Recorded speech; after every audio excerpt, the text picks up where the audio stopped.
மாமா, காஞ்சி போன பூமி எல்லாம் வத்தாத நதியை பார்த்து ஆறுதல் அடையும்.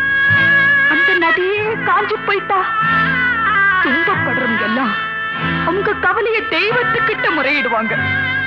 ஆனா தெய்வமே கலங்கி நின்னா அந்த தெய்வத்துக்கு யாரால ஆறுதல் சொல்ல முடியும்? தானாடவில்லை அம்மா, சதையாடுது. அது தந்தை என்றும் பிள்ளை என்றும் விளையாடுது.